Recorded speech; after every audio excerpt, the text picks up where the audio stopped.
Okay, so good morning, everyone. Good morning.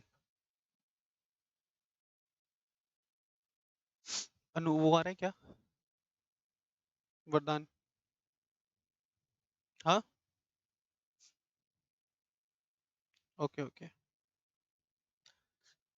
Let's wait for a minute so that these other students can join.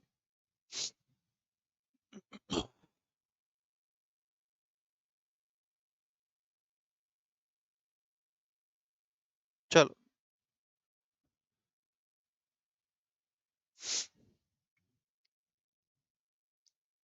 तो आज की class में हम लोग start करने वाले बेटा इंडियन कॉन्ट्रैक्ट एक्ट 1872. ठीक है. We will be starting with Indian Contract Act 1872. This will be a lecture number 1 on Indian Contract Act 1872.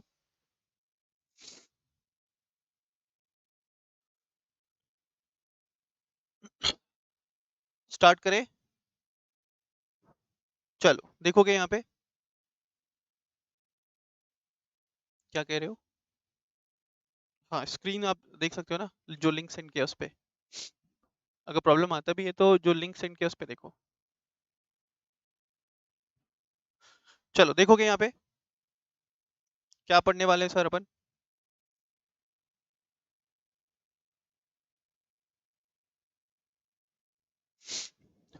तो हम लोग स्टार्ट करने वाले हैं with the most important act as far as foundation level is concern. Foundation level का सबसे important act, चाहे आप सीए कर रहे हो, चाहे आप सीएस कर रहे हो, चाहे आप सीएमए कर रहे हो, सबसे इंपॉर्टेंट एक्ट है.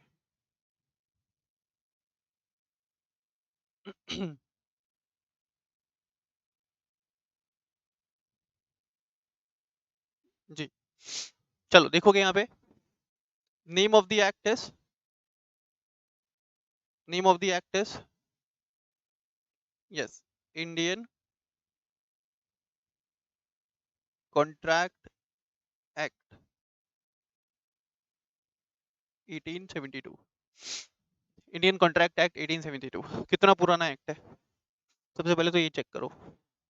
1872, वी आर इन 2021. कितने साल हो गए. 149 ईयर्स हो गए. तो लगभग 150 साल पुराना एक्ट पढ़ रहे हैं हम लोग. ठीक है. लगभग 150 साल पुराना एक्ट पढ़ रहे हैं. सर इस एक्ट में क्या पढ़ने वाले. तो इस एक्ट में हम लोग पढ़ने वाले हैं law relating to law relating to contract. क्या पढ़ने वाले. Law relating to contract. अब तुम समझो एक्ट एनफोर्स एक्ट कब आया. 1872 में. डेट ऑफ एनफोर्समेंट में डिस्कस करूंगा. एक्ट आया कब. 1872 में. तो 1872 में हम लोग को मालूम है we were being ruled by Britishers. है ना. We were being ruled by the Britishers. तो ये जो एक्ट है ये कौन लेकर के आया होगा. ये एक्ट इंडिया में कौन लाया रहेगा. British government. ठीक है. But it was passed by Indian parliament. ठीक है. इंडियन कॉन्ट्रैक्ट एक्ट में सबसे पहले क्या हम लोग पढ़ने वाले. हम लोग यहाँ पे पढ़ने वाले लॉ रिलेटिंग टू कॉन्ट्रैक्ट. ये एक्ट कौन लेकर के आए इंडिया में. ब्रिटिशर्स लेकर के आए. ऑल्दो ब्रिटिशर्स ये एक्ट लेकर के आए but this act was passed by Indian parliament. This act was passed by Indian parliament. And देखो ब्रिटिशर्स लेकर के आए ना. तो ये जो एक्ट का जो बेसिक स्ट्रक्चर है वो किस पे बेस्ड है. इंग्लिश लॉ पे बेस्ड है. बात समझ में आ रहा है क्या. ब्रिटिशर्स लेकर के आए ये एक्ट. तो ये जो एक्ट का स्ट्रक्चर है this act is based on this act is based on the of principles of English common law as it was introduced by the Britishers.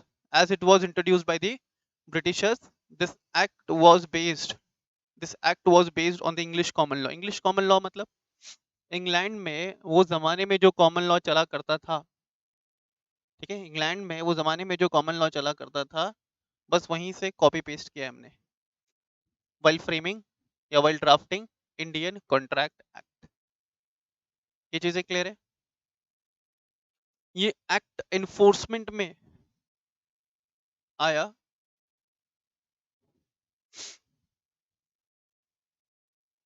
Act effect में आया फ्रॉम 1 सितंबर 1872। एक्ट एनफोर्समेंट में कब से आया? From 1 सितंबर 1872। चलिए, तो अभी तक सर ने क्या पढ़ा है? सर ने एक्ट का नाम बताया आपको। एक्ट का नाम क्या था? Indian contract act 1872। इस एक्ट में क्या पढ़ने वाले हैं अपन? तो इस एक्ट में अपन पढ़ने वाले लॉ रिलेटिंग टू कॉन्ट्रैक्ट।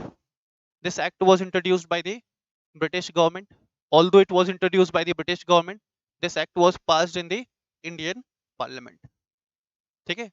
और बेसिक स्ट्रक्चर कहां से लिया गया इस एक्ट का? इस एक्ट का बेसिक स्ट्रक्चर कहां से लिया गया है? तो बेसिक स्ट्रक्चर लिया गया है from the principle of English common law. ये एक्ट एनफोर्समेंट में कब आया? ये एक्ट सर एनफोर्समेंट में आया 1 सितंबर 1872 को। ठीक है, this act came into enforcement on 1 September 1872। Is it clear everyone? चलिए आगे देखोगे, आगे है structure of the act. Structure of the act, अभी मैं सिर्फ प्रिलिमिनरी बातें डिस्कस कर रहा हूँ इस एक्ट से रिलेटेड। ठीक है, तो देखो यहाँ पे this act contains this act contains 266 sections. This act contains 266 sections. Total number of sections कितने? टोटल नंबर ऑफ सेक्शंस कितने इस एक्ट में? 266। ठीक है सर, क्या फाउंडेशन लेवल पे हमको सारे सेक्शंस पढ़ने? Answer is no. ठीक है, क्या फाउंडेशन लेवल पे हमको सारे सेक्शंस पढ़ने? Answer is no. देखो 266 सेक्शंस का पहले बाइफर्केशन में लिखवा देता हूँ, बहुत बहुत इंपॉर्टेंट है, जिंदगी भर याद रखने वाली चीजें। ठीक है, फाउंडेशन पे जो भी लॉ आप लोग पढ़ते हो ना, फाउंडेशन लेवल पे या फर्स्ट लेवल पे आप जो भी लॉज पढ़ते हो ना, वो जिंदगी भर याद रखने वाली चीज है। तो इंडियन कॉन्ट्रैक्ट एक्ट में टोटल कितने सेक्शंस है? 266 सेक्शंस। उसका बाइफर्केशन करेंगे कुछ इस प्रकार से अपन, सेक्शन नंबर 0 से 75। 0 तो कोई सेक्शन नंबर होता ही नहीं है। ठीक है, तो कहां से लिखेंगे? 1 से 75। 0 का तो वैल्यू कुछ होता नहीं है ना, तो सेक्शन नंबर हमेशा कहां से स्टार्ट होगा? 1 से 75। तो सेक्शन 1 से 75 बात करता है about general principles of law of contract. General principles of law of contract. ठीक है, तो फाउंडेशन लेवल पे बेसिकली जो हमारा फोकस रहता है वो किसके ऊपर रहता है? Up to section number 75। Section 1 से 75 तक हम लोग पढ़ते हैं as far as foundation level is concern. ठीक है, नेक्स्ट नेक्स्ट देखना,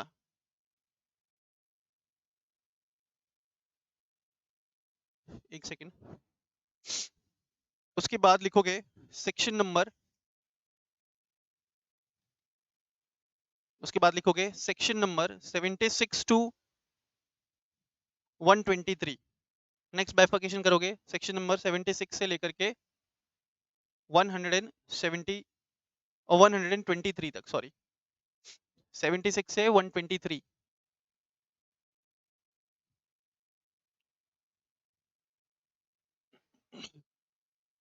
तो ये जो पार्ट है आपको डील करता है किसमें?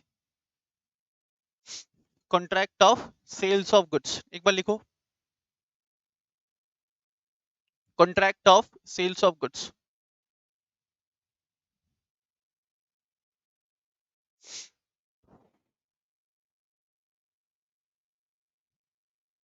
Contract of sales of goods. उसके बाद बाइफर्केशन करोगे सेक्शन 124 से लेकर के सेक्शन 238 तक। 124 से लेकर के 238 तक। लिखोगे special contracts, special contracts. Done. उसके बाद लिखोगे आप 239 से लेकर के 266 तक, 239 से लेकर के 266 तक, that will be related to contract of partnership, that will be related to contract of partnership।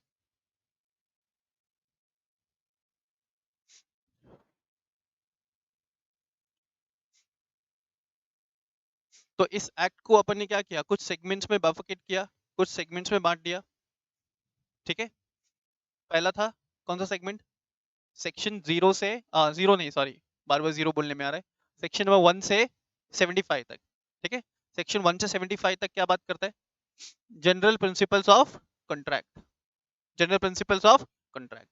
तो फाउंडेशन लेवल में बेसिकली जो हमारा एरिया ऑफ डिस्कशन रहता है वो कहाँ तक रहता है, सेक्शन 1 से 75 तक। ठीक है, फाउंडेशन लेवल में हम लोग बेसिकली क्या डिस्कस करेंगे, सेक्शन नंबर 1 से लेकर के सेक्शन नंबर 75 तक। ठीक है, उसके बाद क्या बोला, सेक्शन 76 से लेकर के 123 तक कहाँ पे बात करता है, क्या बात करता है, contract of sales of goods. ठीक है, 76 से 123 तक। देन 124 से लेकर के 238 तक, 124 से लेकर के 238 तक क्या बात करता है, about the special contract. Then section number 239 से लेकर के, सेक्शन नंबर 239 से लेकर के 266 तक क्या बात करता है, कॉन्ट्रैक्ट ऑफ पार्टनरशिप। अब एक बात बताओ तो बहुत इंटरेस्टिंग है, ये एक्ट कब आया, 1872 में। ठीक है, तो जब ये एक्ट आया था ना 1872 में, तो बेसिकली 4 एस्पेक्ट से एक्ट कवर करता था। पहला था जनरल प्रिंसिपल्स ऑफ कॉन्ट्रैक्ट, दूसरा था कॉन्ट्रैक्ट ऑफ सेल्स, तीसरा था स्पेशल कॉन्ट्रैक्ट, एंड चौथा था कॉन्ट्रैक्ट ऑफ पार्टनरशिप। फिर से बोलो एक बार, फिर से बोलो। जब ये एक्ट ओरिजिनली इंट्रोड्यूस किया गया था, तो इस एक्ट को 4 सेगमेंट्स, इस एक्ट में 4 सेगमेंट्स को इंक्लूड किया गया था। पहला सेगमेंट क्या था, पहला सेगमेंट था general principles of contract, general principles of contract. Then second segment was contract of sales of goods. Then third segment क्या था, स्पेशल कॉन्ट्रैक्ट, है ना। एंड फोर्थ सेगमेंट क्या था, कॉन्ट्रैक्ट ऑफ पार्टनरशिप। चलो एक बार फिर से लास्ट टाइम रिपीट करते हैं ना। पहला बोलो, फर्स्ट एस्पेक्ट क्या था, general principles of, general principles of contract. Second aspect क्या था, contract of sales, contract of sales. Third aspect क्या था, स्पेशल कॉन्ट्रैक्ट। फोर्थ एस्पेक्ट क्या था, फोर्थ एस्पेक्ट क्या था, कॉन्ट्रैक्ट रिलेटेड टू पार्टनरशिप। अब तुम समझना, हुआ ये 4 एलिमेंट्स को इंक्लूड करने की वजह से, मेरी बात ध्यान से सुनना बच्चों, इन 4 एलिमेंट्स को इंक्लूड करने की वजह से this act has became too lengthy. बात समझ में क्या, इन 4 चीजों को इंक्लूड करने की वजह से एक्ट हैज बिकेम टू लेंदी, बहुत ज्यादा लेंदी हो गया था एक्ट। ये फैन बंद करोगे इन 4 एलिमेंट्स को इंक्लूड करने की वजह से act has became too lengthy, as a result of which, as a result of which क्या किया गया, इस एक्ट में से कुछ प्रोविजंस को निकाल दिया गया, इस एक्ट में से कुछ प्रोविजंस को निकाल दिया गया। कौन कौन से प्रोविजंस को निकाल दिया, तो देखोगे contract of sales, contract of sales से related provisions, as well as contract of partnership से related provisions, contract of sale से रिलेटेड प्रोविजंस। कौन से सेक्शन नंबर्स में था, फटाफट से बताओ। कॉन्ट्रैक्ट ऑफ सेल से रिलेटेड प्रोविजंस कौन सा सेक्शन नंबर था, 76 से लेकर के 123 तक, इसको हटा दिया गया इंडियन कॉन्ट्रैक्ट एक्ट से। ठीक है। कॉन्ट्रैक्ट ऑफ पार्टनरशिप से रिलेटेड कौन से थे? 239 से लेकर के 266 तक हटा दिया गया। क्यों हटा दिया गया? क्यों हटाया? Because this act has became too lengthy, because this act has become too lengthy, as a result of which provisions relating to contract of sales हटा दिया गया। ठीक है। And contract related to partnership भी हटा दिया गया। समझ में आ रहा है क्या? Provisions related to contract of sales हटा करके अपन ने एक नया एक्ट बनाया, नया एक्ट फॉर्म किया, जिस एक्ट का नाम है बच्चों the sales of goods act. क्या नाम है? The sales of goods act 1930। And partnership से रिलेटेड प्रोविजंस को हटाया यहाँ से, और इसको भी एक नए हेड के अंदर डाला, नए एक्ट के अंदर डाला, जिसका नाम दिया अपन ने the Indian partnership act. The Indian partnership act 1932। Is it clear? Is it clear? तो ऐसा बोल सकते हैं अपन कि इंडियन कॉन्ट्रैक्ट एक्ट में से दो एक्ट निकले हैं सर। इंडियन कॉन्ट्रैक्ट एक्ट में से दो एक्ट निकले हैं सर। कौन कौन सा? The sales of goods act 1930 as well as the Indian Partnership Act 1932। मेरी बात समझ में आ रही है क्या? मेरी बात समझ में आ रही है? तो देखो सिनेरियो कुछ इस तरीके से बैठता है, इसको प्लीज कॉपी कर लेना सारे बच्चे, जो भी बच्चे ऑनलाइन सेशन अटेंड कर रहे हो प्लीज आप इसको कॉपी कर लीजिएगा। हाँ, इट विल बी अवेलेबल। ठीक है। अब देखना हुआ क्या। पहले एक घर था और एक घर में चार, समझो एक घर में ये हो गए पेरेंट्स। ठीक है। और इन पेरेंट्स के तीन बच्चे, ये सब पहले साथ में रहते थे। सर ये क्या बात कर रहे हो? हाँ ऐसे ही कुछ हुआ था। ये है पेरेंट, पेरेंट के तीन बच्चे, ये सब साथ में रहते थे पहले। जब ये छोटे थे बच्चे तब सब साथ में रहते थे। ठीक है। पेरेंट का नाम क्या था? पेरेंट्स का नाम क्या था?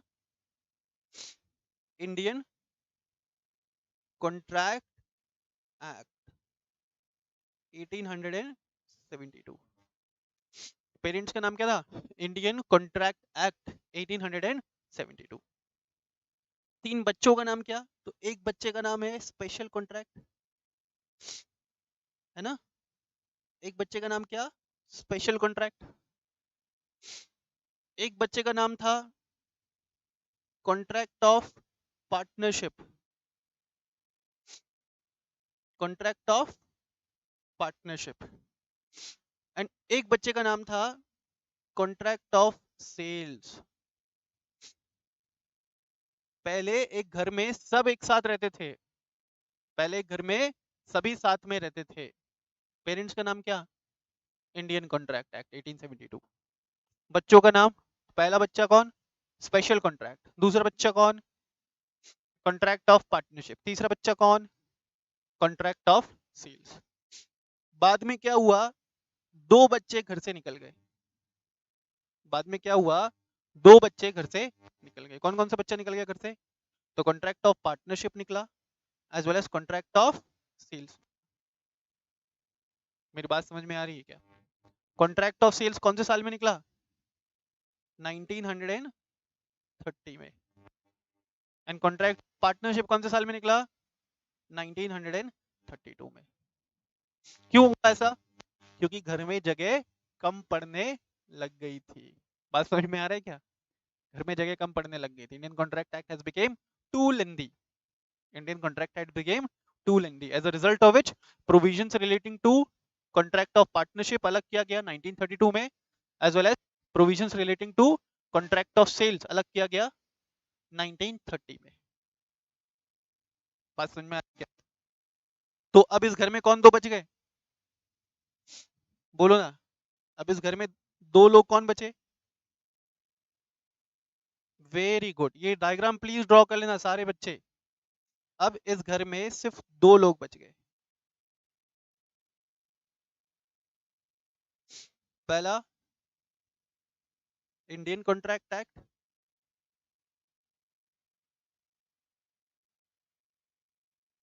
(1872) एंड दूसरा बच्चा कौन?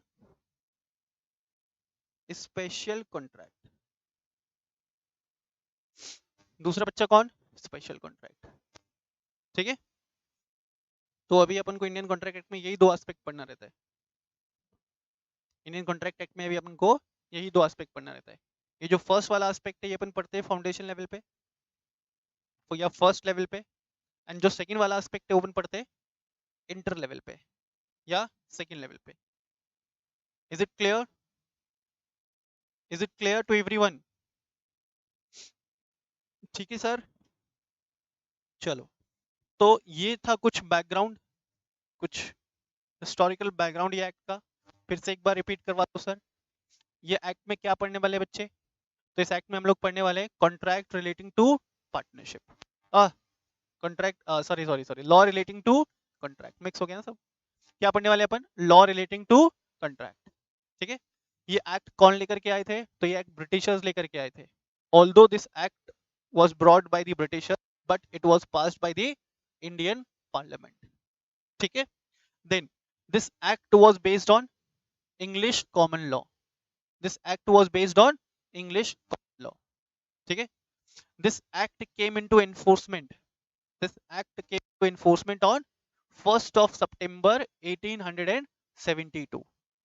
This act has came into enforcement on 1st of September 1872. ठीक है, then originally when this act was enacted,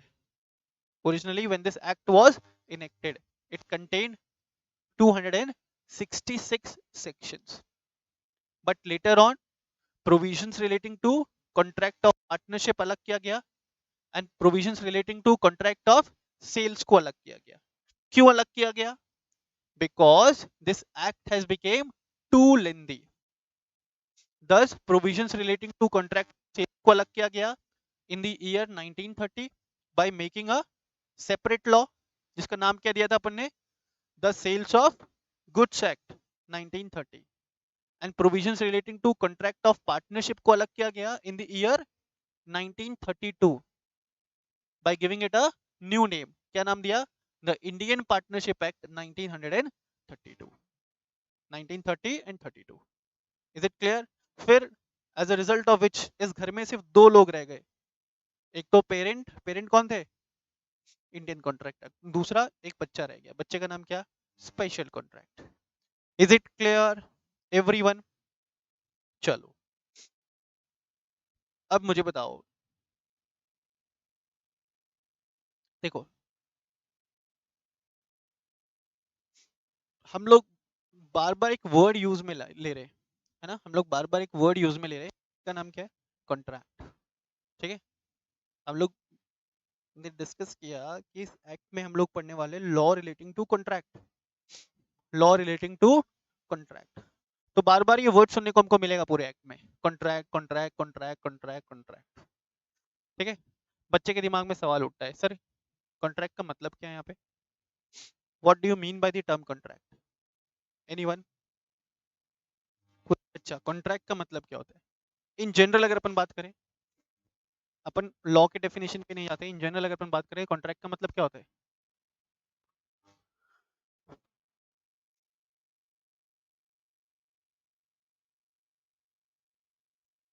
okay, any student जो भी ऑनलाइन सेशन अटेंड कर रहे हैं, ये वर्ड सुना है आप लोग ने, contract? What do you mean by the term contract? What do you mean by the term contract? तो बहुत सिंपल शब्दों में अपन समझते हैं, बहुत सिंपल शब्दों में अपन समझते हैं कॉन्ट्रैक्ट का मतलब क्या होता है। मान लो मैंने आपसे पूछा कि क्या तुम मुझसे सीए फाउंडेशन या सीएमए फाउंडेशन या सीएसडब्ल्यूटी की क्लासेस लोगे? मैंने तुमसे पूछा क्या?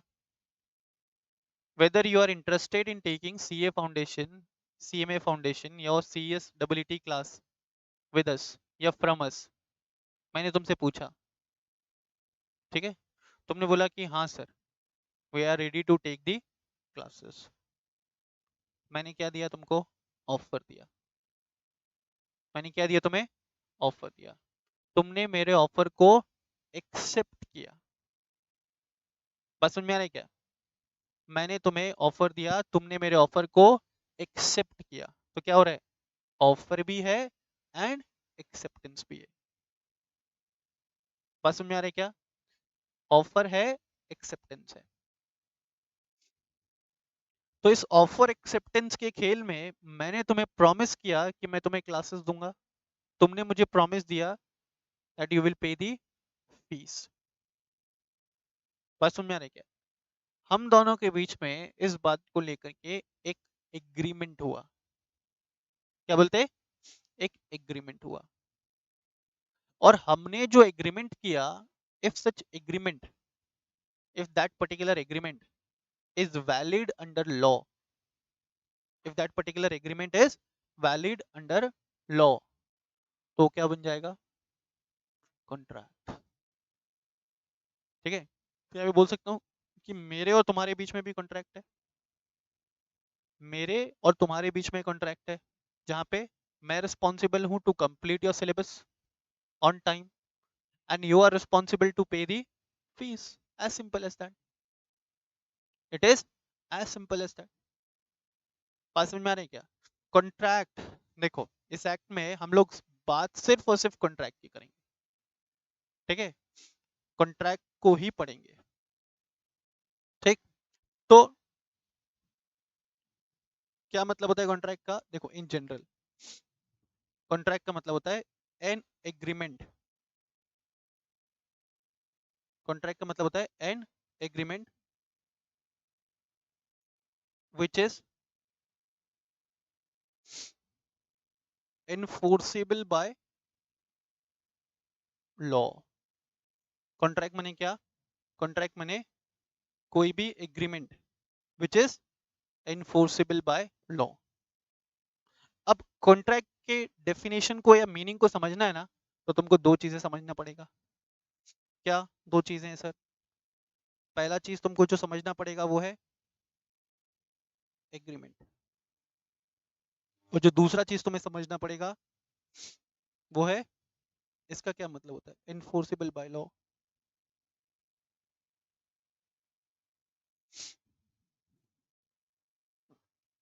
बता दें अभी, रुको। ठीक है? अब कॉन्ट्रैक्ट क्या है सर ने लिखा? कॉन्ट्रैक्ट का मतलब क्या लिखा सर ने? तो सर ने लिखा contract means any agreement which is enforceable by law. Contract means any agreement which is enforceable by law. तो कॉन्ट्रैक्ट के डेफिनेशन को समझने के लिए, कॉन्ट्रैक्ट के मीनिंग को समझने के लिए अपन को दो चीजें पता होनी चाहिए कि सर ये बताओ एग्रीमेंट क्या होता है, फिर सर ये भी बताओ इन्फोर्सिबल बाय लॉ का क्या मतलब है। क्योंकि जब तक ये दोनों चीजें समझ में नहीं आती, हमें कॉन्ट्रैक्ट का मतलब समझ में ही नहीं आएगा। बात समझ में आ रही है क्या? अच्छा, अब एक और प्रॉब्लम है। एग्रीमेंट का मतलब देखो क्या लिखा है। एग्रीमेंट के लिए लिखा है एवरी प्रॉमिस, एवरी प्रॉमिस और set of promises forming consideration, every promise or set of promises forming consideration for each other, forming consideration for each other becomes an agreement। Sir ये भी संस्कृत जैसा लग रहा है, तो यहाँ पे भी हमको कुछ भी समझ में नहीं आ रहा है। कोई बात नहीं, थोड़ी सी देर रुको, सारी चीजें समझ में आएंगी। एक बार बस लिखते चलो मेरे साथ। सर पहले तो आपने बोला था कि कॉन्ट्रैक्ट का मतलब समझाओगे, कॉन्ट्रैक्ट का मतलब आप समझाने गए तो आपने बात की एग्रीमेंट की।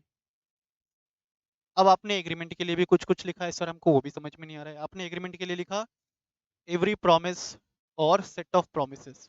इसका क्या मतलब है? या तो कोई सिंगल प्रॉमिस होगा या सेट ऑफ प्रोमिसेस होंगे। फिर से, या तो कोई सिंगल प्रॉमिस होगा या सेट ऑफ प्रोमिसेस होंगे। मतलब more than one party is making the promise. Set of promises तो तभी होगा ना जब एक से ज्यादा पार्टी प्रॉमिस कर रहा है कोई काम करने के लिए या कोई काम ना करने के लिए। तो एग्रीमेंट के लिए देखो क्या लिखा है। every promise or set of promises forming consideration for each other. तो सर अब एग्रीमेंट समझने के लिए ना हमको प्रॉमिस समझना पड़ेगा. क्रोनोलॉजी कोशिश करना बच्चों. एग्रीमेंट समझने के लिए क्या समझना है अपन को? प्रॉमिस समझना पड़ेगा. सर प्रॉमिस का मतलब क्या होता है? ठीक है. कॉन्ट्रैक्ट समझने के लिए किसको समझना था? एग्रीमेंट को. एग्रीमेंट समझने के लिए किसको समझना पड़ेगा? प्रॉमिस को. अब सवाल उठता है सर प्रॉमिस का मतलब क्या? तो देखो प्रॉमिस का मतलब होता है when an offer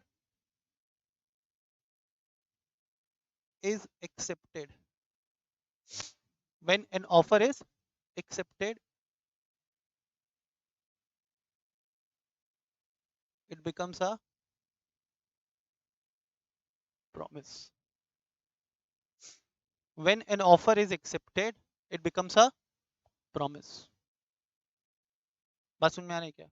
When an offer is accepted, it becomes a promise. तो इसका मतलब अब क्या कि सर प्रॉमिस समझने के लिए क्या समझना पड़ेगा? ऑफर का मतलब समझना पड़ेगा, एक्सेप्टेंस का मतलब समझना पड़ेगा, है ना? तो अभी कुछ भी समझ में नहीं आ रहा, सिर्फ चीजों का हम लोग सिर्फ क्रोनोलॉजी सेट कर रहे हैं, सीक्वेंसिंग सेट कर रहे हैं. फिर से एक बार बोलो. कॉन्ट्रैक्ट समझने के लिए क्या समझना है? एग्रीमेंट. एग्रीमेंट समझने के लिए क्या समझना है? प्रॉमिस. एंड प्रॉमिस समझने के लिए क्या करना पड़ेगा?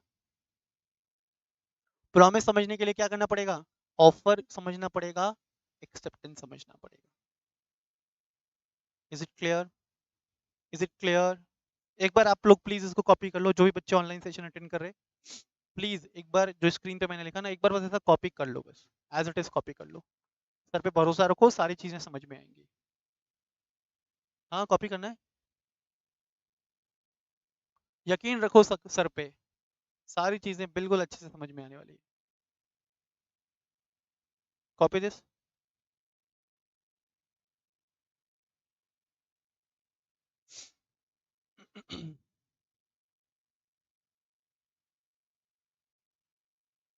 कॉपी कर लो तो आप एक बार डन लिख करके भेजना, ऑनलाइन वाले बच्चे.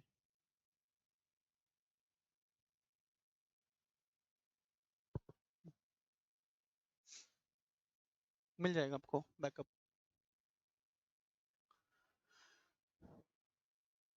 आपको कॉपी करना है ना?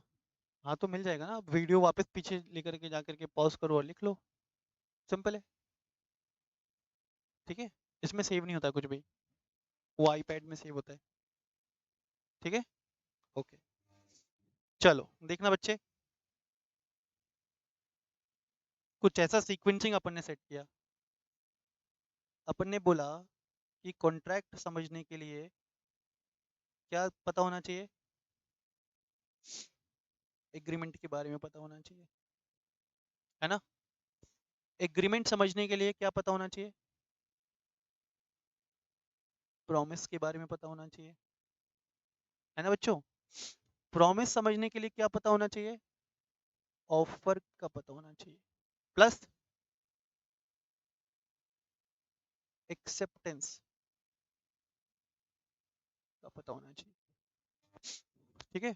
कॉन्ट्रैक्ट समझने के लिए एग्रीमेंट समझेंगे, एग्रीमेंट समझने के लिए प्रॉमिस समझेंगे, और प्रॉमिस समझने के लिए ऑफर प्लस एक्सेप्टेंस की बात करेंगे. ठीक है. चलिए अब स्टार्ट करो समझना. तो सबसे पहले मेरे को क्या देखना पड़ेगा कि सर ऑफर का मतलब बताओ. रूट कॉज क्या है? ऑफर. रूट कॉज क्या है? ऑफर. तो मुझे बताओ इन जनरल ऑफर का मतलब क्या होता है? इन जनरल ऑफर का क्या मतलब होता है? इन जनरल ऑफर का मतलब क्या होता है? इन जनरल ऑफर का मतलब होता है मेकिंग अ प्रपोजल. ठीक है. Making a proposal either to do something और to abstain from doing something. मेरी बात ध्यान से सुनना. Making a proposal to any person, making a proposal to any person either to do something. Offer दिया जा सकता है किसी पर्सन को कुछ काम करने के लिए, और to abstain from doing something, कुछ काम करने से रोकने के लिए. फॉर एग्जाम्पल समझना, I am making an offer to take foundation classes from my institute. I am making an offer to take foundation classes from my institute. तो यहाँ पे मैं ऑफर दे रहा हूँ कुछ काम करने के लिए, यहाँ पे मैं ऑफर दे रहा हूँ कुछ काम करने के लिए, मैं तुमको बोल रहा हूँ, मैं तुमको ऑफर दे रहा हूँ कि तुम ना मेरे इंस्टीट्यूट से क्लासेस लो, चाहे वो सीए का हो गया, चाहे वो सीएस का हो गया, चाहे वो सीएमए का हो गया। कहाँ से क्लासेस लो? मेरे इंस्टीट्यूट से क्लासेस लो। तुम बोलते हो ठीक है सर, आपके इंस्टीट्यूट से क्लास लेते हैं। It means you have given your acceptance, you have given your acceptance. अब दूसरा दूसरा सिनेरियो देखो। हमारे क्लास में एक बच्ची है जिसका नाम है दिव्या, दिव्या जैन। दिव्या जैन एक बार मुझे मार्केट में मिलती है, मैं पूछता हूँ दिव्या से कि दिव्या तुम आजकल क्या कर रही हो? दिव्या मुझे बोलती है कि सर मैं ना कंपनी सेक्रेटरीशिप कोर्स के लिए एनरोल हुई हूँ, मैं सीएस कर रही हूँ। मैं बोलता हूँ कि मत करो दिव्या सीएस। दिव्या पूछती है क्यों सर? मैं बोलता हूँ कि मैं चाहता हूँ कि तुम सीएस ना करो। दिव्या बोलती है वो क्यों सर? तो मैं दिव्या को बोलता हूँ कि देखो, अब इसके पीछे क्या रीजन है वो तो मैं तुम्हें नहीं बताने वाला, बट मैं तुम्हें एक प्रपोजल देता हूँ। मैं तुम्हें बोलता हूँ कि अगर तुम कंपनी सेक्रेटरीशिप कोर्स परस्यू नहीं करोगी ना, तो मैं तुम्हें 50 लाख रुपीज दूंगा। कितना दूंगा? 50 लाख रुपीज। मैंने क्या बोला? अगर तुम सीएस कोर्स परस्यू नहीं करती हो तो I will be paying you an amount of rupees 50 lakh. तो यहाँ पे मैं ऑफर दे रहा हूँ to prevent Divya from doing CS. तो भाई ऑफर में दोनों एलिमेंट इंक्लूड हो सकते हैं। ऑफर के द्वारा या तो मैं किसी को कोई काम करने के लिए बोल सकता हूँ, या किसी को कोई काम करने से रोक सकता हूँ। पास में आ रहा है क्या? दोनों केसेस में it will be considered as, दोनों केसेस में it will be considered as offer. ठीक है, अब एक चटपटा एग्जांपल देता हूँ तुमको। मान लो अपने क्लास में एक बच्चा पढ़ता है जिसका नाम है वरदान। ठीक है, एक प्यारा सा बच्चा पढ़ता है जिसका नाम है क्या? वरदान।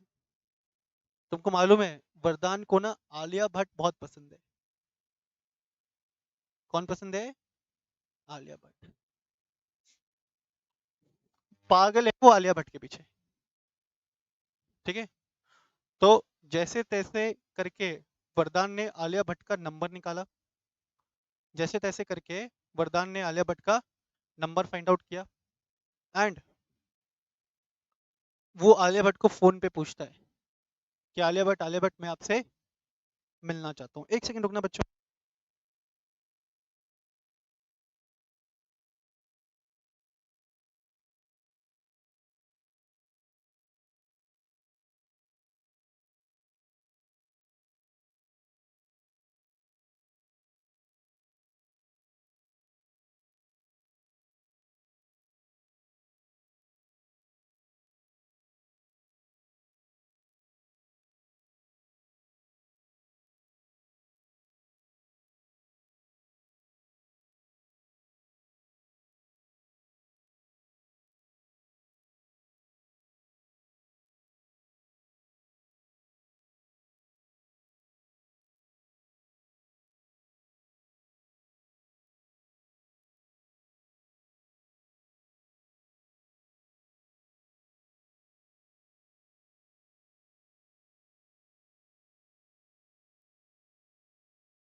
हेलो।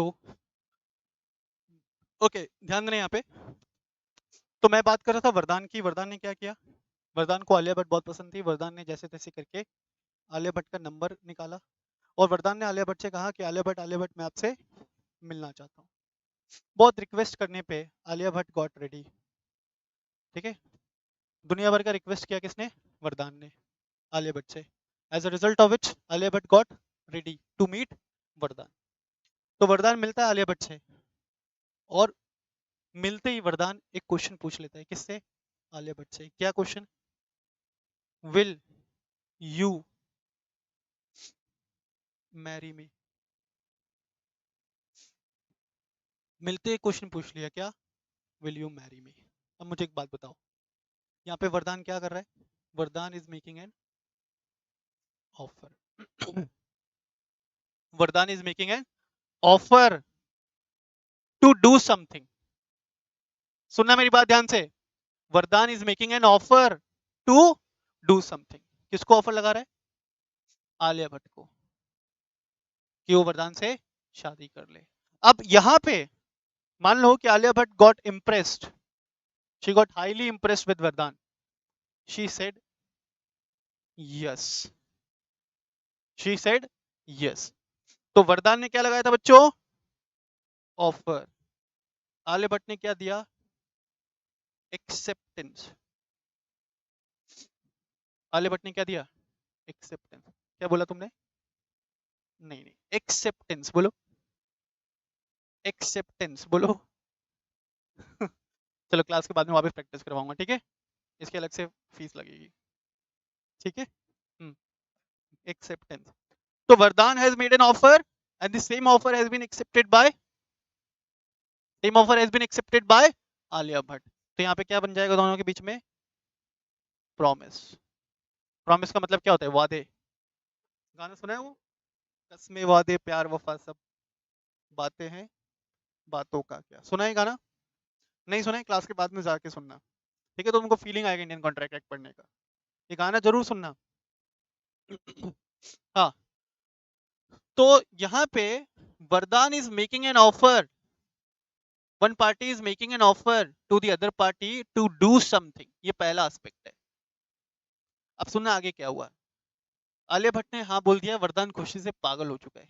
वरदान खुशी से पागल हो चुका है। वरदान गाना गा रहा है, चाहे कोई मुझे जंगली कहे, कहने दो जी कहता रहे, हम प्यार के तूफानों में गिरे, हम क्या करें। ठीक है? पागल हो चुका है वरदान खुशी के मारे। ठीक है? खुशी के आंसू निकल रहे। वरदान अपने घर पे जाता है, और जब वो अपने घर पे जा रहा होता है तो उसको रास्ते में उसका एक फ्रेंड मिलता है। उसको रास्ते में उसका एक फ्रेंड मिलता है, और फ्रेंड का नाम है अनुराग। सुनना है पूरी स्टोरी। अनुराग पूछता है वरदान से कि यार ऐसी क्या बात हो गई, तुम इतने खुश दिख रहे हो? वरदान बोलता है कि मैं बस बता नहीं सकता कि आज मेरे साथ क्या हुआ। आज जो मेरे साथ हुआ वो मैं तुमको बयां नहीं कर सकता, मैं तुम्हें बता नहीं सकता। अनुराग बोलता है बता भी दो, मुझसे क्या छुपाना, मैं तुम्हारा बेस्ट फ्रेंड हूँ। ठीक है? अनुराग। तो वरदान बोलता है कि I made a proposal to Alia Bhatt to get married, to get married with me, and Alia Bhatt said yes. तो अब मैं आलिया भट्ट से शादी करने वाला हूँ। ठीक है? अब ये जो अनुराग है ना, ऑल्दो इसका बेस्ट फ्रेंड था, लेकिन तुमको मालूम है ना, ह्यूमन नेचर, ह्यूमन नेचर, अनुराग से रहा नहीं गया। अनुराग को लगता है कि और इसको आलिया भट्ट ने हाँ बोल दिया, इसके जैसे बंदे को आलिया भट्ट ने हाँ बोल दिया। बताओ ये कोई बात हुई? इसकी शादी आलिया भट्ट से होने वाली, ये बताओ ये कोई बात हुई? अनुराग को ये बात बिल्कुल पसंद नहीं, ऑल्दो वो ऐसा प्रेडिक्ट करता है कि वो बहुत खुश है, बट वो अंदर से बहुत ही जेलस है। ठीक है? उसे बहुत जेलसी हो रही है कि उसको आलिया भट्ट ने हाँ बोल दिया शादी के लिए। ठीक है? अनुराग क्या करता है? अनुराग से रहा नहीं आता है, out of the jealousy, out of the jealousy Anurag क्या करता है? आलिया भट्ट को अप्रोच करता है, आलिया भट्ट को अप्रोच करता है। एंड अनुराग भी आलिया भट्ट को एक ऑफर देता है। अनुराग भी आलिया भट्ट को एक ऑफर देता है। क्या ऑफर देता है? अनुराग बोलता है कि अगर तुमने वरदान से शादी नहीं किया तो मैं तुम्हें 5 करोड़ रुपीस दूंगा। अगर तुमने अगर तुमने अनुराग से सॉरी वरदान से शादी नहीं किया तो I will pay you an amount of rupees 5 lakh, 5 crore. अब तुम समझो, यहाँ पे अनुराग जो ऑफर दे रहा है वो किसके लिए दे रहा है? To abstain, to prevent Alia Bhatt from getting married to his friend Vardaan. मेरे बात समझ में आ रही है क्या? तो पहले एस्पेक्ट में, पहले केस में Vardaan is making an offer to do something, दूसरे केस में Anurag is making an offer to abstain, abstain का मतलब होता है बच्चों to prevent from doing something. दोनों केसेस में इसको क्या कहलाएंगे, दोनों केसेस में क्या कहलाएगा, ऑफर। बात समझ में आ रही है क्या? ऑनलाइन वाले बच्चे प्लीज रिप्लाई करोगे, क्या आपको ये बात समझ में आई, क्या आपको एग्जाम्पल समझ में आया? यस। तो ऑफर का मतलब क्या, देखना। Offer means, offer means any proposal, offer means any proposal made to do something, any proposal made to do something or to abstain from doing something.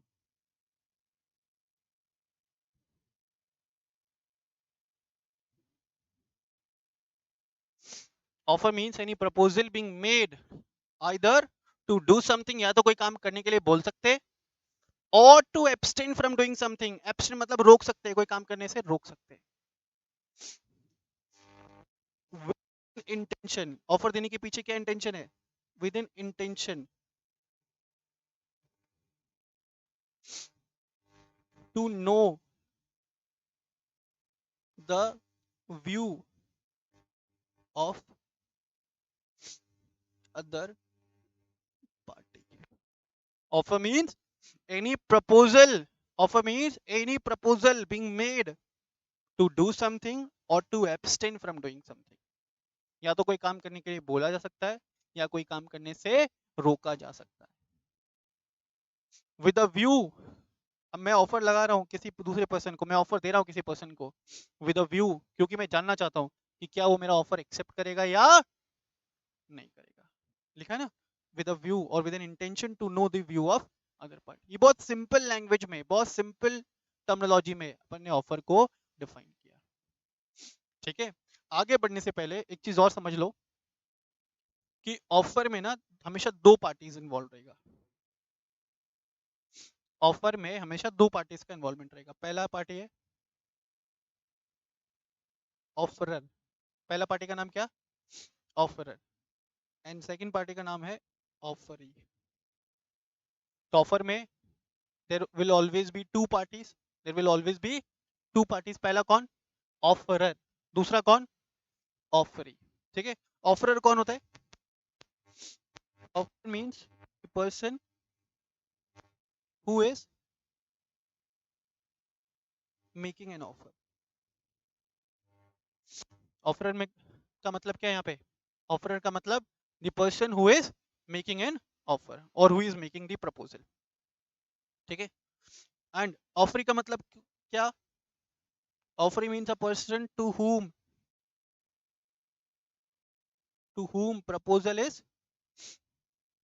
made. Offering means a person to whom proposal is made. Is it clear? Please note it down. Offer में there will be two parties, offerer and offeree. Offerer कौन, जो offer दे रहा है। तो हमारे case में offeror कौन था बच्चों, हमारे केस में ऑफरर था वरदान, हमारे केस में ऑफरर था अनुराग, एंड ऑफरी कौन था, तो ऑफरी वॉज आलिया भट्ट। ठीक है, ऑफरी कौन था, तो ऑफरी था आलिया भट्ट, ऑफरी थी आलिया भट्ट, सॉरी आलिया भट्ट को कहाँ था बोल रहे हो sir. Is it clear,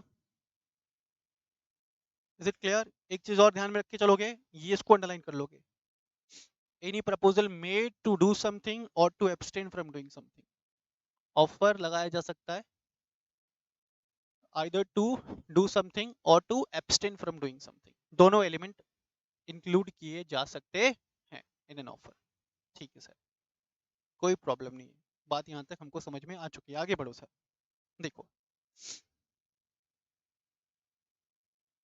offer जिस पर्सन को दिया गया, अगर वो पर्सन हाँ बोल दे, जिस पर्सन को ऑफर दिया गया अगर वो पर्सन हाँ बोल दे, वो काम करने के लिए या काम ना करने के लिए, ठीक है, तो वहां पे उसको अपन क्या कंसिडर करते हैं, एक्सेप्टेंस। जिसको ऑफर दिया, अगर उसने ऑफर एक्सेप्ट कर लिया, जिसको अपन ने ऑफर दिया, अगर उसने ऑफर एक्सेप्ट कर लिया, तो क्या बन जाएगा दोनों के बीच में, प्रॉमिस। दोनों के बीच में क्या हो जाएगा, प्रॉमिस हो जाएगा। समझना, I made an offer to teach foundation classes, I made an offer to teach foundation classes. तुम सभी बच्चों को मैंने बोला कि मुझसे पढ़ लो यार, हमारे इंस्टीट्यूट से फाउंडेशन पढ़ लो। तुम बच्चों ने बोला ठीक है सर, आपके इंस्टीट्यूट से फाउंडेशन पढ़ लेंगे। I have made an offer, you have accepted my offer. हमारे बीच में क्या हो गया, हमारे बीच में क्या हो गया, promise.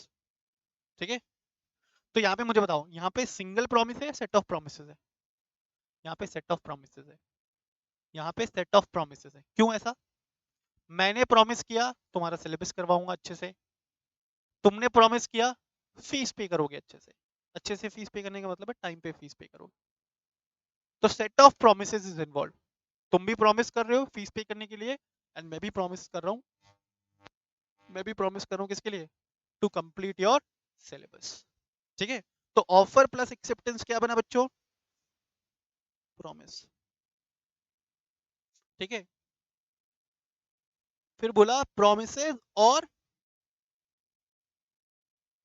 Set of promises, promises और set of promises forming consideration for each other. अब इसका क्या मतलब होता है, कंसीडरेशन का मतलब क्या होता है, कंसीडरेशन का मतलब अभी के लिए समझो, कंसीडरेशन का मतलब होता है वैल्यू फॉर अ कॉन्ट्रैक्ट या value for an agreement. Consideration का मतलब क्या होता है, value for an agreement. For example, भाई मैंने भी प्रॉमिस किया कि क्लासेस प्रोवाइड कराऊंगा, तुमने भी प्रॉमिस किया कि फीस पे करोगे। मेरे लिए कंसीडरेशन हो गया फीस, वो एग्रीमेंट में एंटर करने के लिए मेरे लिए क्या कंसीडरेशन हो गया, मैं किस लिए क्लासेस दे रहा हूँ, फीस कलेक्ट करने के लिए। तुम किस लिए फीस पे कर रहे हो, क्लासेस लेने के लिए। मेरी बात समझ में आ रहा है क्या, तो कंसीडरेशन का मतलब अभी के लिए समझो, कंसीडरेशन का मतलब होता है value for agreement, value for agreement. बात समझ में आ रहा है क्या, बोलो एक बार फिर से, वैल्यू फॉर एग्रीमेंट। हाँ, मेरे लिए कंसीडरेशन क्या, टू कलेक्ट द फीस। तुम्हारे लिए कंसीडरेशन क्या, सिलेबस का कंप्लीशन। फिर से एक बार, मेरे लिए कंसीडरेशन क्या, फीस। तुम्हारे लिए कंसीडरेशन क्या, सिलेबस। ठीक है, तो offer plus acceptance becomes promise, and every promise and set of promises forming consideration for each other will make an, बताओ, प्रॉमिस से क्या बनता है, एग्रीमेंट बनता है। प्रॉमिस से क्या बनता है बच्चों, एग्रीमेंट बनता है सर। और जब वो एग्रीमेंट एनफोर्सेबल बाय लॉ है, जब वो एग्रीमेंट एनफोर्सेबल बाय लॉ है, तो क्या बन जाएगा वो, then it will become a contract, then it will become a contract. Please एक बार इसको नोट डाउन करो, फिर और भी कुछ इंपॉर्टेंट और अच्छी चटपटी बातें आपको बताएंगे। सर अगर मैं आपको फीस अभी ना देके बाद में दूं दो, तब भी वो कंसिडरेशन होगा, हाँ तब भी कंसिडरेशन होगा। कंसिडरेशन, अबे सुमित सिंह तुम तो फाउंडेशन पढ़े हुए हो यहीं से, तुम तो पढ़े हुए थे कि कंसिडरेशन में भी पास्ट प्रेजेंट और future.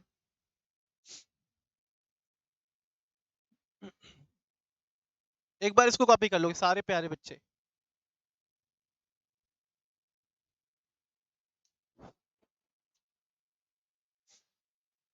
Offer plus acceptance equals to promise, and every promise or set of promises forming consideration for each other makes an agreement, and when an agreement is enforceable by law it will become a contract।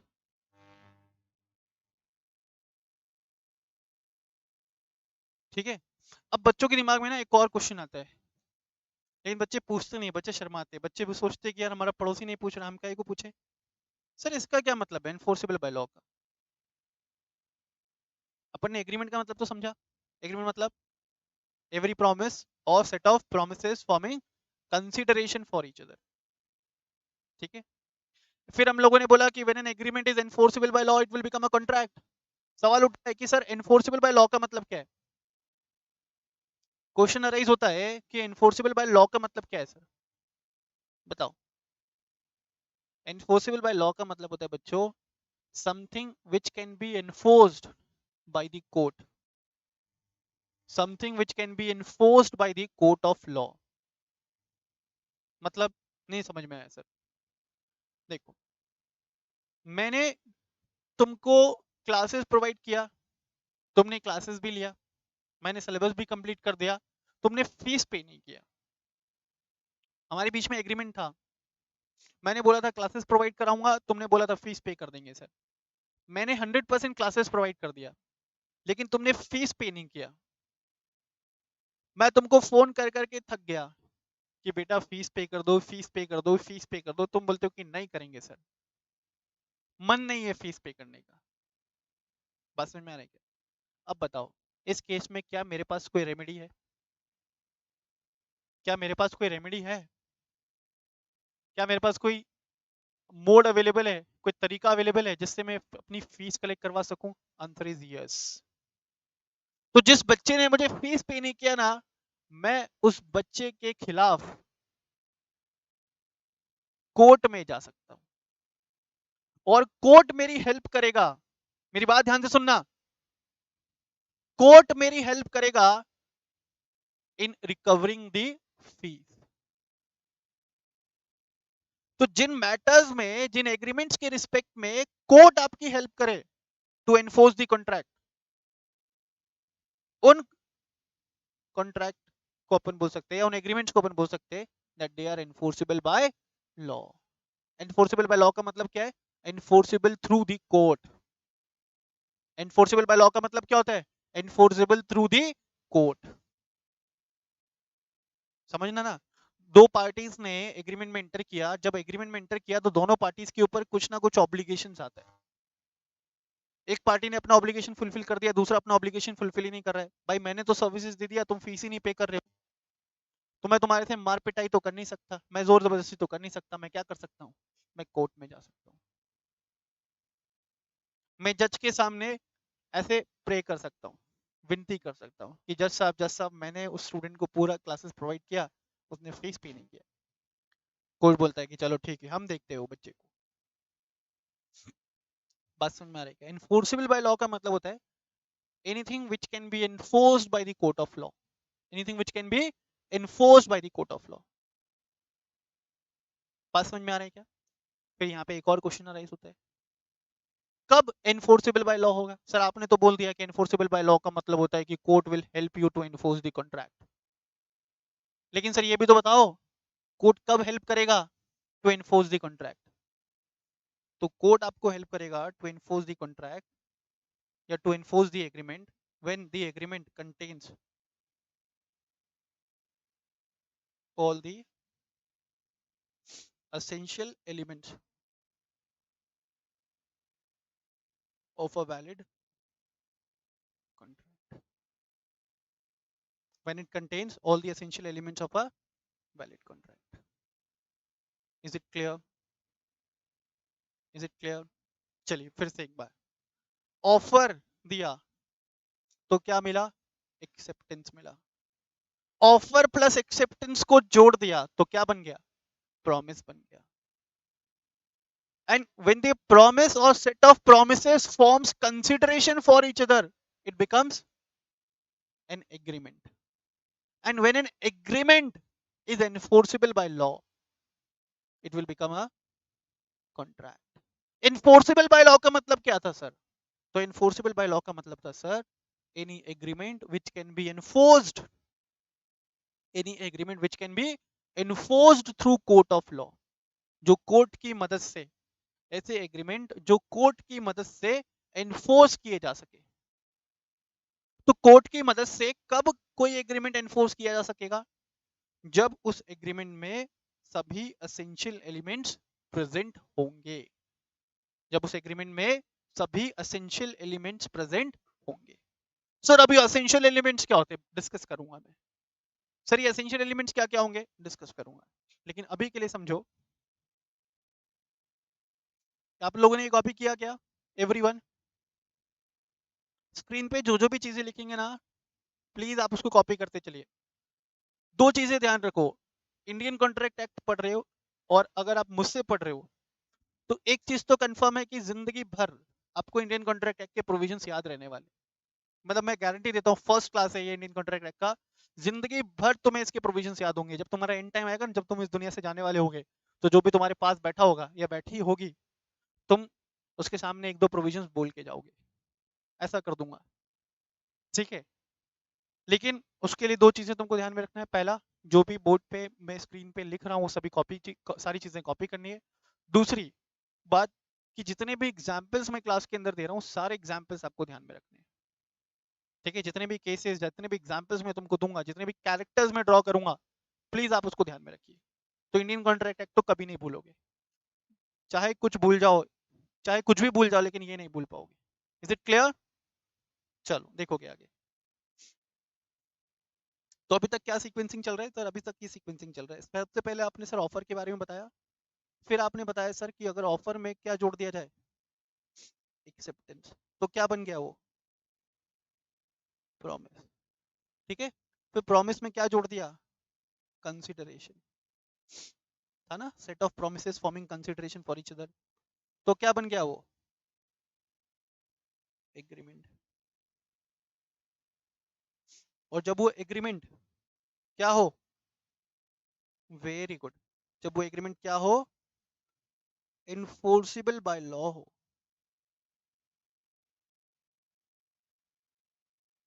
जब वो agreement enforceable by law हो, तो क्या बन जाएगा? Then it will become a contract.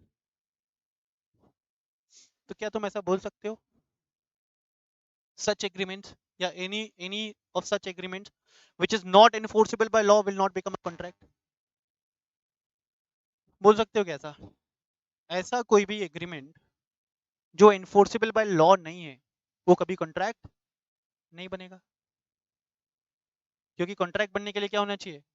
Enforceable by law. And enforceable by law होने के लिए क्या होना चाहिए? सभी एसेंशियल एलिमेंट्स प्रेजेंट होने चाहिए। सभी एसेंशियल एलिमेंट्स प्रेजेंट होने चाहिए। मेरी बात समझ में आ रही है क्या? तो सर अपन तो ऐसा भी बोल सकते हैं that every contract is an agreement। हाँ भाई, एग्रीमेंट होगा तभी तो कॉन्ट्रैक्ट होगा।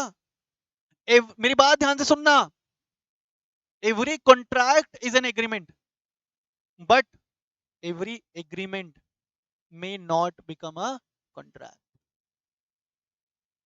हाँ कि ना? Every contract will be an agreement, but every agreement need not to be a contract. लिख लो फटाफट से नोट, यहाँ पे ये नोट लिख लो तो।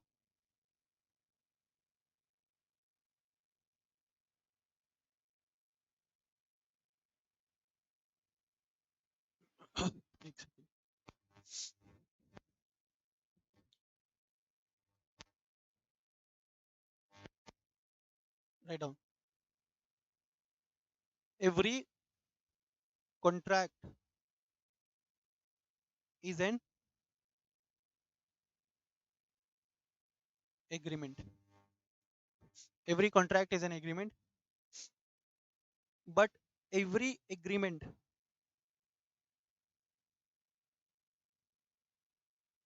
but every agreement need not to be a contract। note down this, ठीक है। every contract is an agreement but every agreement may not become a contract, क्योंकि जिन एग्रीमेंट्स में असेंशियल एलिमेंट्स प्रेजेंट नहीं हुए, जो एग्रीमेंट इनफोर्सिबल बाय लॉ नहीं हुए, वो एग्रीमेंट कभी भी कॉन्ट्रैक्ट नहीं बन पाएगा, ठीक है। जो एग्रीमेंट इनफोर्सिबल बाय लॉ नहीं हुए, वो एग्रीमेंट कभी भी कॉन्ट्रैक्ट नहीं बन पाएगा sir. Is it clear everyone? Is it clear to everyone? चलो आगे बढ़ते।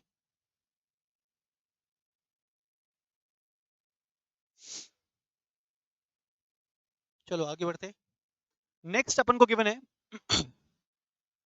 Essential elements of a valid contract. अभी थोड़ी देर पहले मैंने बताया ना, essential elements of a valid contract. मतलब जब ये एलिमेंट्स प्रेजेंट हो किसके अंदर, जब ये एग्रीमेंट्स प्रेजेंट हो किसके अंदर,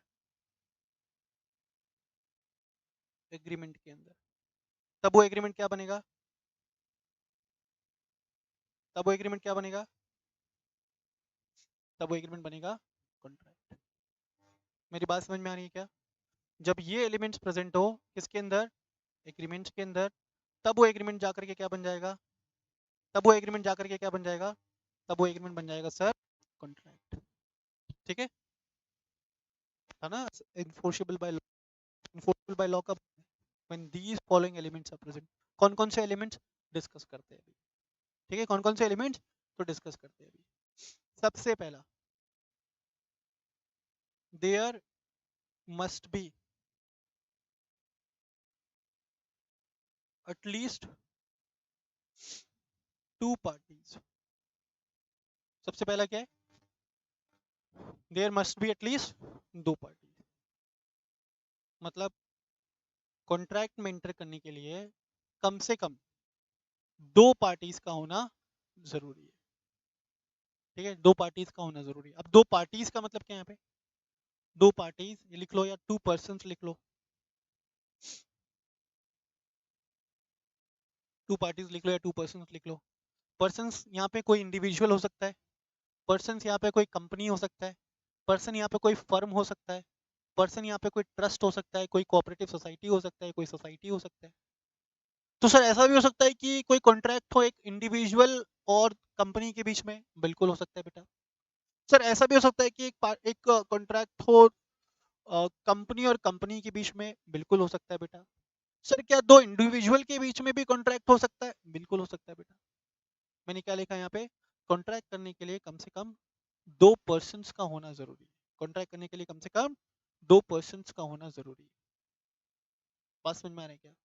वो जो दो पर्सन्स है वो कौन कौन हो सकते हैं, they can either be an individual, company, firm, society, trust. बात समझ में आ रहा है क्या? बात समझ में आ रहा है, there must be at least two person. तो मतलब एक पर्सन कभी भी कॉन्ट्रैक्ट, एक पर्सन कभी भी कॉन्ट्रैक्ट नहीं बना सकता। अब तुम समझना, ऐसा कोई प्रॉमिस जो तुमने खुद से किया, क्या वो कभी कॉन्ट्रैक्ट बनेगा? ऐसा कोई प्रॉमिस जो तुमने खुद से किया, क्या वो कभी कॉन्ट्रैक्ट बनेगा? खुद से प्रॉमिस किया, बोला कि यार मैं 2021 में जबरदस्त बॉडी बनाने वाला हूँ, ये मैं खुद को प्रॉमिस करता हूँ, whether it can become a contract।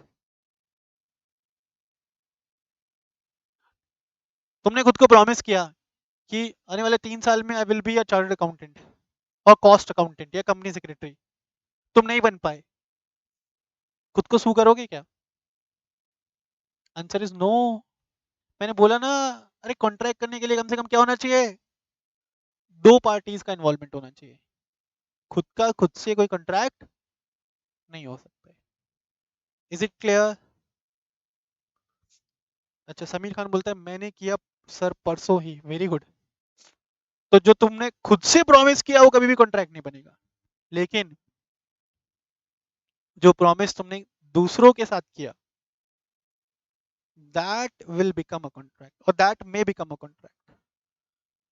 Is it clear? कोई कोई ऐसे मतलब बोलता है ना पर्सन कि मैं खुद से बहुत प्यार करता हूँ, प्रॉमिस है क्या? नहीं। फिर ऐसे तुम बोलते हो मैं उस लड़की से बहुत प्यार करता हूँ या मैं उस लड़के से बहुत प्यार करती हूँ, क्या वो प्रॉमिस है? यस। क्यों? अरे भाई दो लोगों का इन्वॉल्वमेंट है ना कॉन्ट्रैक्ट में एंटर करने के लिए, कम से कम। यस, दो लोगों का इन्वॉल्वमेंट होना चाहिए। ठीक है, there must be at least two persons to enter into a valid contract. Is it clear? चलो आगे। तो ये तो पहला एलिमेंट याद रहेगा, ये एलिमेंट याद रहेगा, फर्स्ट एलिमेंट सबसे सिंपल सबसे इजी कि भाई कॉन्ट्रैक्ट में एंटर करने के लिए दो लोगों की जरूरत पड़ेगी। दूसरा, दूसरा element, parties to contract must have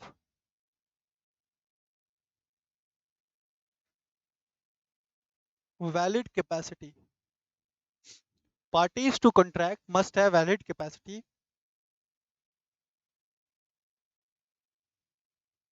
to enter into contract. Please note down this. Note down करोगे इसको सारे बच्चे? दूसरा एलिमेंट क्या बोला सर ने कि जो पार्टीज टू कॉन्ट्रैक्ट है they must have valid capacity, they must have valid capacity to enter into the contract.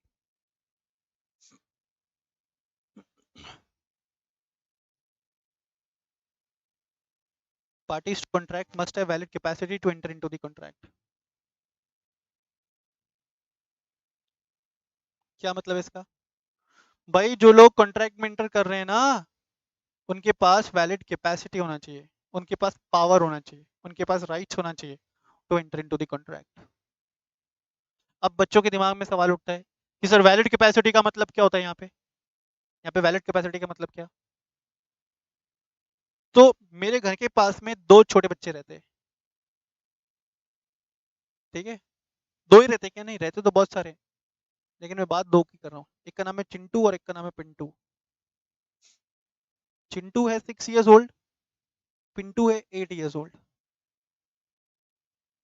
ये दोनों ने कॉन्ट्रैक्ट में एंटर किया, ये दोनों ने कॉन्ट्रैक्ट में एंटर किया. चिंटू बोलता है पिंटू को कि मैं तुम्हें अपनी बाइसाइकिल बेचने के लिए रेडी हूँ for an amount of ₹500. Chintu के पास एक बाइसाइकिल है जो चिंटू पिंटू को बेचने के लिए रेडी है, जो चिंटू पिंटू को बेचने के लिए रेडी है. मेरी बात समझ में आ रही है क्या? कितने रुपए में? 500 रुपये में. अब पिंटू 500 रुपये लेकर के चिंटू के घर पे आया. चिंटू बोलता है कि नहीं यार अब मेरा मूड बदल गया. कितने साल के बच्चे हैं? एक बच्चा 6 साल का, एक बच्चा 8 साल का. पिंटू को क्या बोला उसने कि अब मेरा मूड बदल गया, मैं साइकिल नहीं बेचना चाहता, मैंने एक नई फ्रेंड बनाई है, उसको मैं साइकिल पे बैठा के घुमाने वाला हूँ, इसलिए मैं तुम्हें साइकिल नहीं बेचूंगा. तो क्या पिंटू कोर्ट में जा सकता है टू एनफोर्स द कॉन्ट्रैक्ट? क्या पिंटू कोर्ट में जा सकता है to enforce the contract? Answer is no. क्यों ऐसा? क्यों ऐसा? तो देखो वही लिखा है यहाँ पे कि भाई जो पार्टीज टू कॉन्ट्रैक्ट है उनके पास वैलिड कैपेसिटी होना चाहिए to enter into the contract.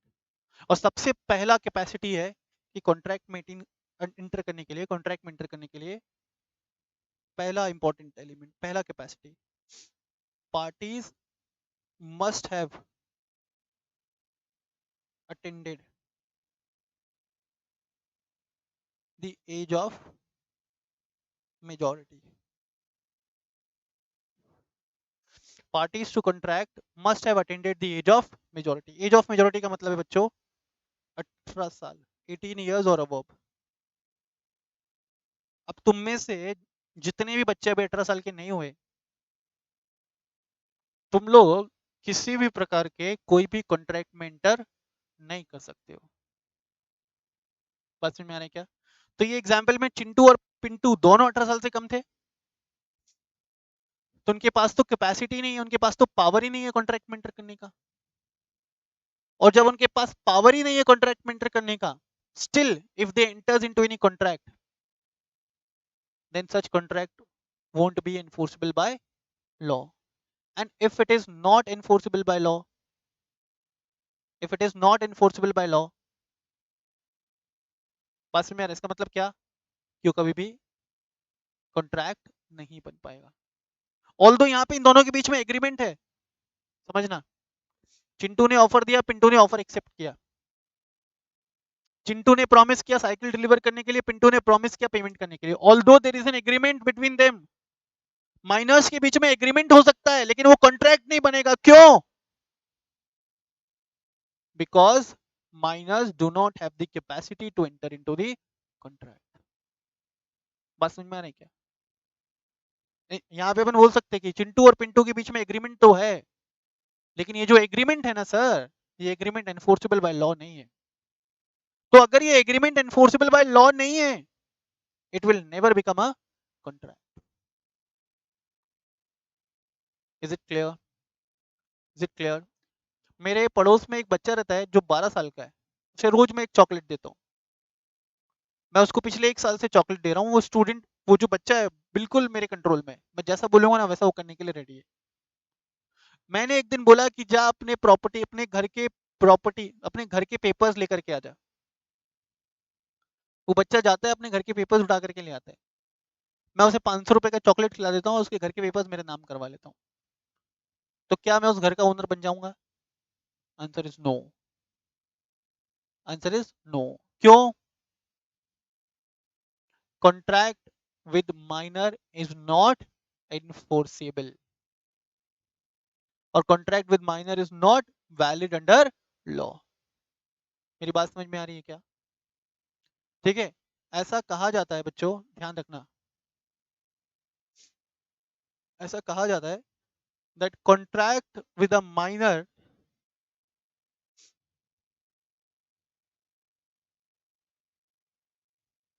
ऐसा कहा जाता है that contract with a minor is void ab initio। मतलब void ab initio का मतलब होता है शुरू से ही बेकार, मतलब इस पे कोई क्वेश्चनिंग ही नहीं करेगा, इस पे कोई सवाल जवाब ही नहीं करना है। माइनर था पार्टी तो कुछ बोलने की जरूरत ही नहीं है, उस कॉन्ट्रैक्ट का कोई सेंस ही नहीं है, बर्बाद है, शुरू से बेकार है। बात समझ में आ रही है क्या? void ab initio लिख लो, इसको एक बार नोट लगा करके, contract with the minor is void ab initio and does it is not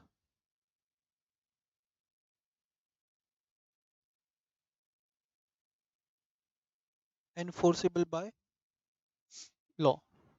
Contract with a minor is void ab initio. Contract with a minor is void ab initio and does it is not enforceable by law. And thus it is not enforceable by law. तो sir यहाँ पे एक और interpretation इसका निकल सकता है, एक और मतलब निकल सकता है क्या, कि भाई माइनर के साथ एग्रीमेंट तो हो सकता है ना?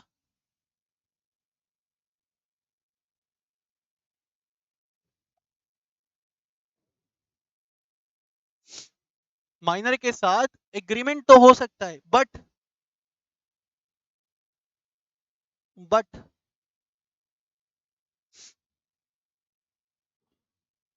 माइनर के साथ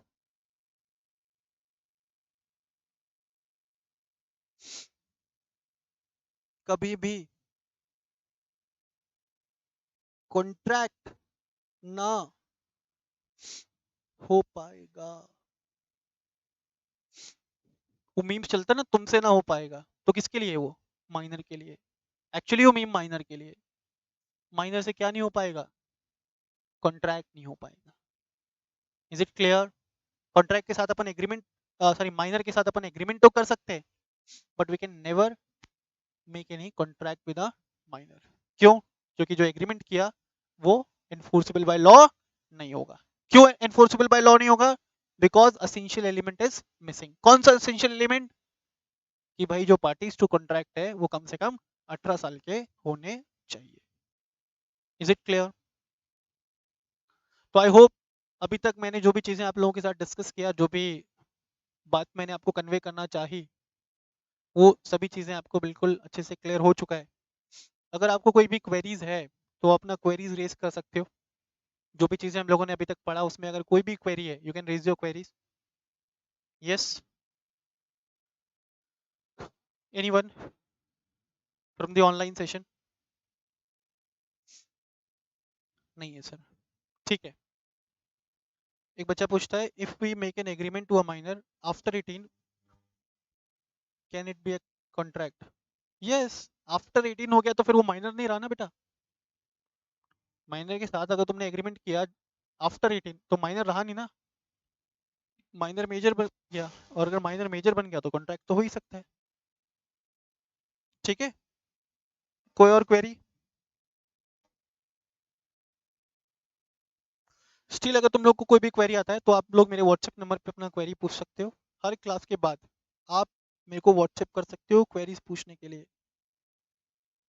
ऑन दिस नंबर 8209081529। ठीक है, ये सेशन आपका यहीं तक। इसके आगे की कहानी हम लोग डिस्कस करेंगे नेक्स्ट क्लास में, that will be on tomorrow same time. तो let's meet tomorrow, till then bye bye, take care.